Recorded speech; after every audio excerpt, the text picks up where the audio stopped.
Hey guys, welcome in Adarsh academy, जिसमें हम लोग अपनी क्लास 9 की मैथमेटिक्स पढ़ रहे हैं एनसीईआरटी बुक से, जिसमें एक प्रॉपर एनसीईआरटी आपके सामने है और जिसमें मैं आपको एक ब्लैक बोर्ड की तरीके से बोर्ड के साथ भी पढ़ा रहा हूँ। तो अब तक हम लोग 13 chapter surface area and volumes के 3 एक्सरसाइज सॉल्व कर चुके हैं। आज हम लोग 13.4 देखेंगे, जिसमें एक नई फिगर के बारे में जानेंगे, स्फीयर के बारे में, और उसका सरफेस एरिया कैसे निकालना है वो जानेंगे। So let's start this video.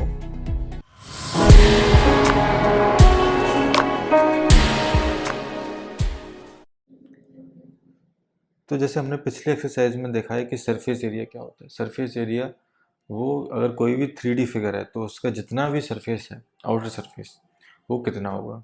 ठीक है।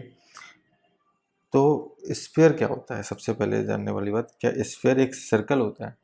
नहीं, स्फीयर एक सर्कल नहीं होता है, बट हम उसको पेपर पे ड्रॉ कर सकते हैं। जैसे स्फीयर में बता दूं क्या होता है। जैसे आप क्रिकेट बॉल जो होती है आपकी, क्रिकेट बॉल हो, टेनिस बॉल हो, फुटबॉल हो, वॉलीबॉल हो, ये सारी जो बॉल हैं, इसी को हम लोग, ये स्फेरिकल शेप की हैं। ठीक है। जैसे ये मैं मान लेता हूँ कि ये एक स्फीयर है। ठीक है। ये एक 3D फिगर है। क्या है? 3D figure. जो आपकी बॉल्स हैं वो सारी 3D फिगर्स होती हैं। ओके। जैसे सर्कल में रेडियस होता है, वैसे स्फीयर का भी रेडियस होता है। ओके। जैसे सर्कल में सेंटर होता है, वैसे स्फीयर का भी सेंटर होता है। ओके, ठीक है ना। लेकिन एक स्फीयर होता क्या है, तो हम एनसीईआरटी की अगर थ्योरी देखें तो एनसीईआरटी कहते हैं a sphere is a 3 dimensional figure. जैसा मैंने आपको बताया, स्फीयर जो है एक 3D फिगर है, which is made up of all points in the space, जो कि बना है जितने भी पॉइंट उसके स्पेस में होते हैं, जो which is lie at a constant distance, मतलब उन सारे पॉइंट से मिलकर बना हुआ है जो कि उसकी रेडियस के अंदर में आते हैं, from a fixed point called centre. मतलब सेंटर से लेकर रेडियस में जितने भी पॉइंट्स आएंगे, उन फिगर्स, उन पॉइंट्स को मिलाएंगे तो हमको क्या मिलेगा, एक स्फीयर मिल जाएगा। ठीक है। अब बात करते हैं कि स्फीयर का सरफेस एरिया क्या होता है। तो एक एक्टिविटी है, आप लोग करना, समझ में आएगा आपको, कि कोई भी एक बॉल ली और अगर उसको आप किसी भी वायर से लपेटते हैं, जैसे फिगर 13.9 के 919 के ए में देखें कि एक स्फीयर लिया हमने, इस पर क्या वायर को लपेटना शुरू कर दिया इस तरीके से। ओके।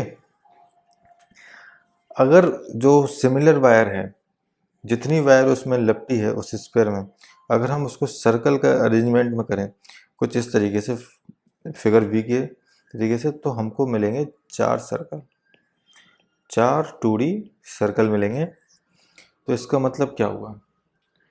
इसका मतलब ये है कि हमने स्फीयर के सरफेस पे हमने वायर लपेटा। अगर हम उसी वायर को सर्कल में अगर लपेटते हैं, बनाते हैं सर, उसी वायर से अगर हम सर्कल बनाते हैं, तो हमको 4 सर्कल मिलेंगे। कितने सर्कल मिलेंगे? 4 सर्कल। तो ये अंडरस्टूड है कि जो स्फीयर का सरफेस एरिया होगा, स्फीयर का सरफेस एरिया होगा, वो बराबर होगा 4 सर्कल के एरिया के। होगा कि नहीं होगा? अंडरस्टूड है। 4 सर्कल के एरिया के बराबर होगा। तो एक सर्कल का एरिया क्या होता है? पाई आर स्क्वायर। तो 4 सर्कल के एरिया का क्या होगा? 4 पाई आर स्क्वायर। और वही हमारा क्या हो जाएगा? Surface area of sphere. Okay. फिर इसी में एक और चीज़ आती है, हेमिस्फीयर। हेमिस्फीयर क्या होता है कि अगर हम किसी भी स्फीयर को उसके डायमीटर से काट देते हैं, मतलब उसके हाफ से काट देते हैं, उसको अगर हाफ कर देते हैं, तो वो हमें हेमिस्फीयर देगा। ये एक हेमिस्फीयर है और ये एक हेमिस्फीयर है। ओके।